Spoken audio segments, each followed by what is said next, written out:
I'm seated here at the fireplace in O'Connell's famous pub in Salthill, around which I do my Fireside stories, my Fireside tales, the wonderful tour of O'Connell's pub in Salthill.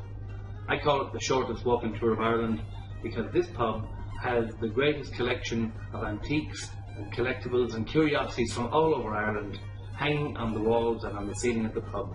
And I do the history of Ireland and the social, particularly the social history of Ireland, through these props, I like to call them. Why did your relatives leave Ireland? Maybe we can find out on the Fireside tour of O'Connell's pub in Salthill.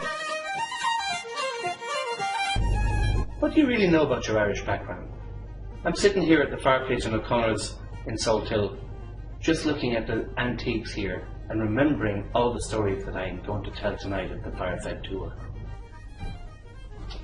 Tuning one of these wireless sets was an art in itself, really. And my father was the only one allowed to do it. Sometimes he'd have to hit it a whack on the top to get the tubes warmed up.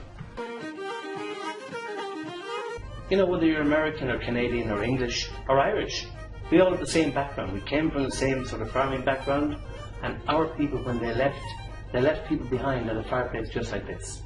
When I came here to O'Connor's 10 years ago, I looked around at all the antiques and I said, oh my God, every story I remember my grandfather telling me was right here in this pub.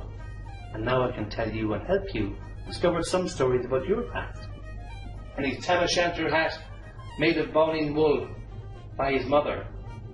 He probably won't see her again, because when people emigrate from Ireland in the 1850s and 60s, they rarely ever come home. It's a sad day. We're going to have an American wake for Coley tonight, but for the moment, we're just going to have a chat and talk about his mother and his father and how life was in the Iron Islands and County Galway in 1850.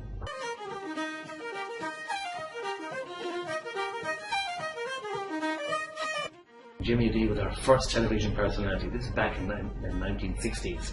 And he would tell a story and he'd start by, now boys and girls, at the very end of the story, when we're all gripped with the horror or the excitement or whatever, he'd go, and that's it for tonight, and he'd go,